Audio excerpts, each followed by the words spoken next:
Chez FitFitZone, on vient de tester l'Amazfit Bip 6 et dans cette vidéo, on va vous dire ce qu'on en pense honnêtement.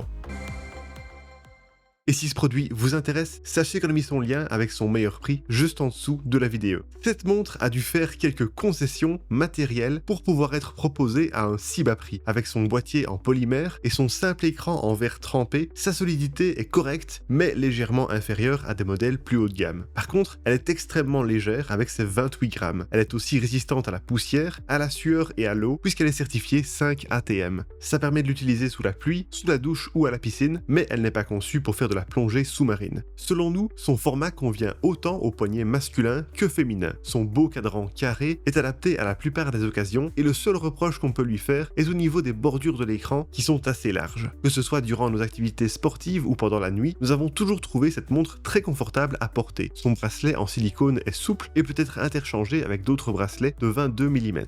Cette montre embarque un écran AMOLED de 1,97 pouces avec une résolution de 390 par 450 pixels. Même si l'image peut paraître pixelisée de très près, il est difficile de déceler ces imperfections, d'autant plus qu'il est fort lumineux. L'écran dispose également d'un mode Always On et d'un capteur de lumière ambiante qui le rend lisible dans tous les milieux, même en plein soleil. Cependant, il y a pas mal de reflets quand on est face au soleil. Pour naviguer, vous disposez de la dalle tactile et de deux boutons personnalisables situés sur le côté droit du cadran, l'un donnant accès au menu et l'autre permettant d'accéder au mode sportif. Voilà pour le design et l'écran. Passons maintenant au logiciel et aux fonctionnalités. Amazfit a son propre système d'exploitation Zepp OS. L'interface est simple et relativement fluide, mais on est loin de Wear OS ou Watch OS au niveau du catalogue d'applications disponibles. Compatible avec Android et iOS, la montre dispose d'une application compagnon à laquelle elle se connecte via Bluetooth 5.2. Elle n'embarque malheureusement pas de connexion Wi-Fi ni 4G. L'appli Zepp est divisée en plusieurs onglets. Accueil regroupe les données de santé, exercice reprend les données sportives et les entraînements, Zepp Aura assure le suivi du sommeil et du bien-être, et périphérique englobe les réglages de la montre. L'application est intuitive et bien développée selon nous, mais nous avons rencontré des problèmes de déconnexion à de nombreuses reprises. Heureusement, la montre est assez indépendante de l'appli puisqu'on a déjà une bonne quantité d'informations au poignet. Au niveau de ses fonctionnalités, la montre va à l'essentiel en reprenant une série de fonctions basiques: météo, lampe torche, alarme, agenda, localisation du téléphone, etc.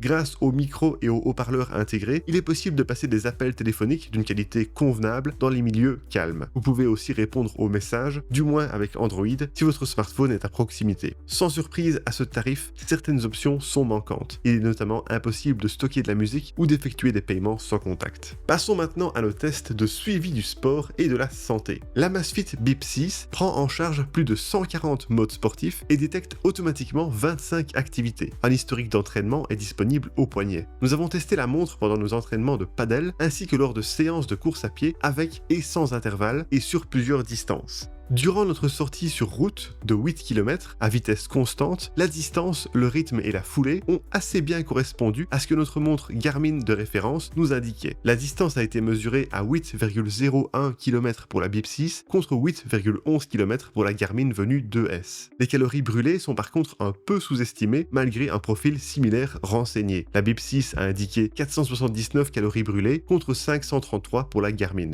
Concernant la fréquence cardiaque, nous avons comparé nos résultats avec une ceinture cardiaque fiable, la Garmin HRM Pro+.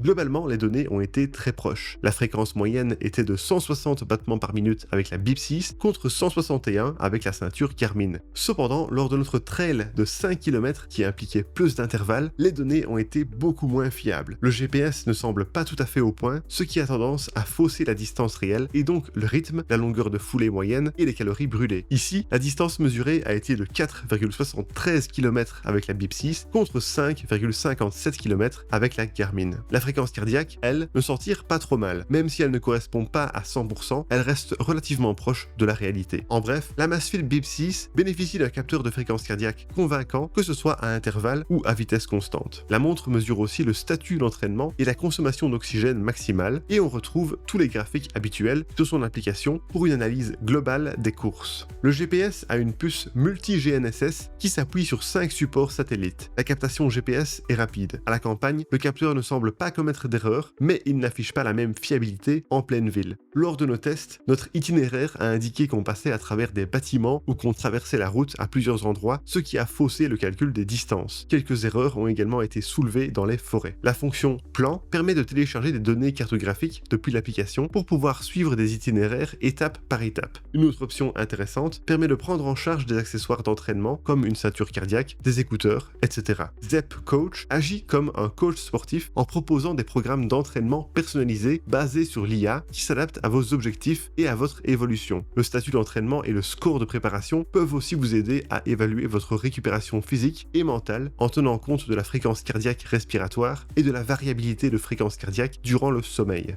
Après le sport ou la douche, la fonction d'éjection d'eau permet de retirer l'humidité de la montre. Parmi les autres fonctions sportives habituelles, on retrouve la boussole ou encore le chronomètre. En ce qui concerne la santé, l'analyse du sommeil nous a semblé très correcte. Les heures d'endormissement et de réveil ont correspondu aux nuits que nous avons vécues. En plus, la montre identifie les siestes, les étapes et la régularité de votre sommeil et elle mesure même la fréquence cardiaque respiratoire, la variabilité de fréquence cardiaque et l'hypopnée, soit la diminution de l'amplitude de la respiration, ce qui permet d'évaluer la respiration durant la nuit. Globalement, l'analyse du sommeil est très complète. Toujours côté santé, la BIP6 mesure l'oxygénation dans le sang et le niveau de stress. Elle propose aussi un suivi des menstruations et des exercices de méditation. L'une des fonctions les plus appréciées de notre testeuse est la mesure en un clic. Celle-ci permet de mesurer la fréquence cardiaque, le stress, l'oxygène dans le sang et la fréquence respiratoire en une seule fois. Malgré tout, cette montre souffre de l'absence d'électrocardiogramme et de capteur de température, mais ce sont des sacrifices compréhensibles au regard de son prix. Et pour terminer ce test, parlons de l'autonomie. La batterie de 340 mAh de ce modèle est censée permettre jusqu'à 6 jours d'utilisation intensive, 14 jours d'utilisation classique, 32 heures de suivi GPS ou encore 26 jours avec l'économiseur d'énergie. En portant la montre nuit et jour avec le mode Always On, l'activation des différents suivis de santé et en pratiquant 3 activités physiques, dont 2 avec le GPS, la BIP6 a tenu 5 jours durant le test, ce qui est très bon. Dans l'emballage, un socle de charge magnétique est fourni, mais il n'y a aucun câble de recharge qui l'accompagne. Il faut donc vous procurer un câble USB-C pour brancher le socle. Comptez environ 2 heures pour une recharge complète.